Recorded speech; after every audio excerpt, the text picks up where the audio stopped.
The Philadelphia Eagles didn't just beat the Kansas City Chiefs in Super Bowl 59, they humiliated a dynasty. In a game where Patrick Mahomes was going for a historic three-peat, Cooper DeJean and the Eagles defense rewrote the script entirely. With a constant relentless pass rush, suffocating coverage, and a rookie cornerback who played like a seasoned legend, Philly turned Mahomes into a shell of himself. The Eagles defense locked down the NFL's most explosive offense and cemented itself as one of the greatest units in modern history. And I want to talk all about it, but before we dive in, I'd really appreciate it if you would drop a like and subscribe. It only takes 5 seconds, plus you can always change your mind. And with your support, we'll hit 50k subs faster than DeJean closes on a slant route. Sorry, that was so corny. But anyways, Vic Fangio's defensive blueprint for this game was truly a masterclass. Instead of blitzing Mahomes, a strategy that backfires against his improvisational genius, the Eagles generated pressure with just 4 rushers, achieving a 38.1% pressure rate without really actually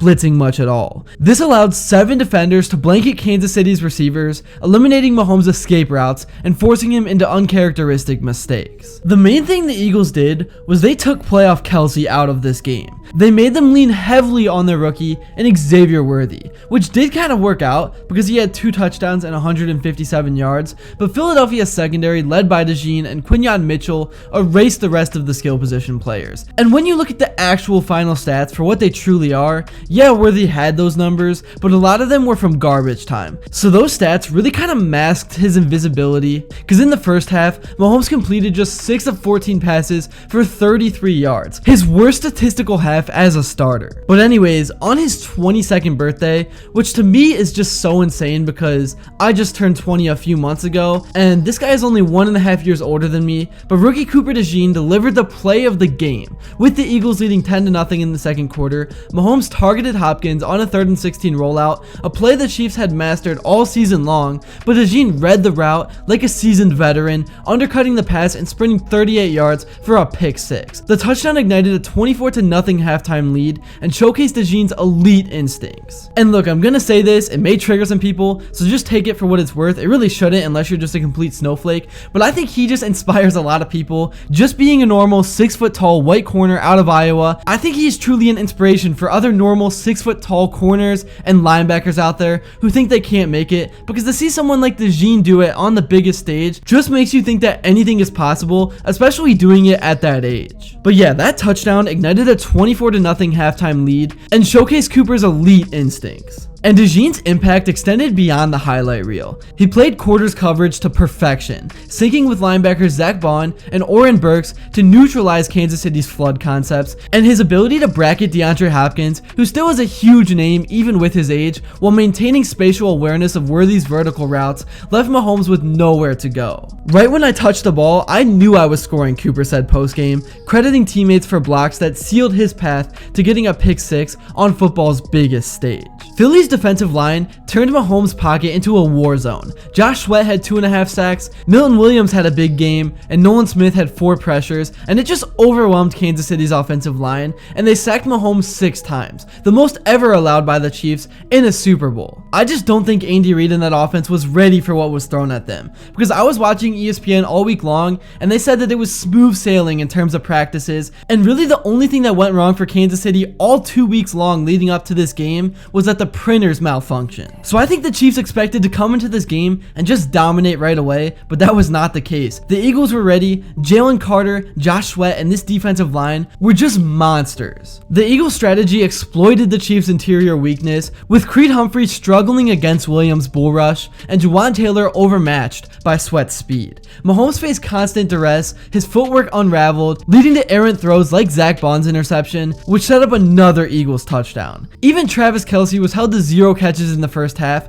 and was a non-factor as Philly's linebackers jammed him at the line in all 4 quarters. I think the production team for this game was having a panic attack with them not being able to show Taylor Swift too much in this game because Kelce just couldn't get any catches. He just wasn't open at all. So this really wasn't just a win, it was a statement. The Eagles became the first team since the 2000 Ravens to win a Super Bowl with a defense that allowed 23 first-half yards and forced 3 turnovers. For Mahomes, it was a career-low performance, a 48.9 passer rating with 2 interceptions and a stunned walk off the field as confetti rained green. DeJean's pick 6 put his name alongside legends like Reggie Phillips' 1985 Bears as only the second rookie with a Super Bowl interception returned for a touchdown. Paired with Jalen Hurts' MVP caliber performance with 221 passing yards and 72 rushing yards and 3 touchdowns, the Eagles proved that defense still wins championships in an era obsessed with offense. So really just kind of a summary from this game and the blueprint that the Eagles used to beat Mahomes. They pressured with 4,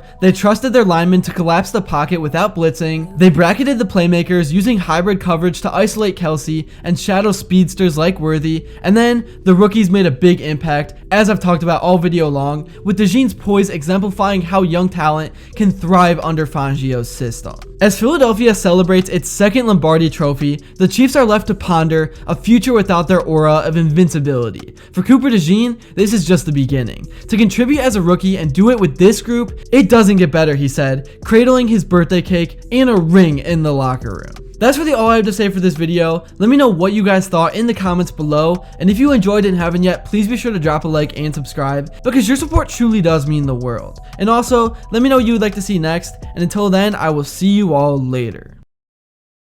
I mean, it'll always stick with me. You know, being able to play in the Super Bowl, first of all, you know, my rookie season in the NFL, and right, you know, being able to score a touchdown is even crazier. I'm just so happy to be a part of this team and in this organization.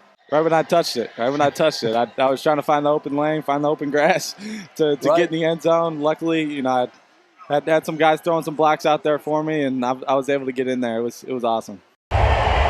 Say E-A-G-L-E-S, Eagles. Can't say it any better than that. Congrats, Nick.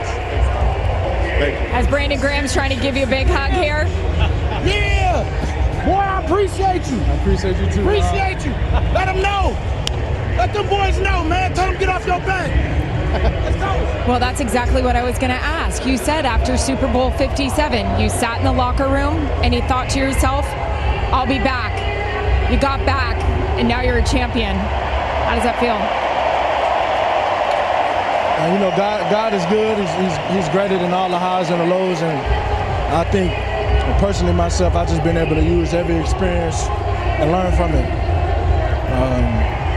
The good, the bad, all of it, using it as fuel to pursue my own greatness. And I think I couldn't do any of these things without the guys around me.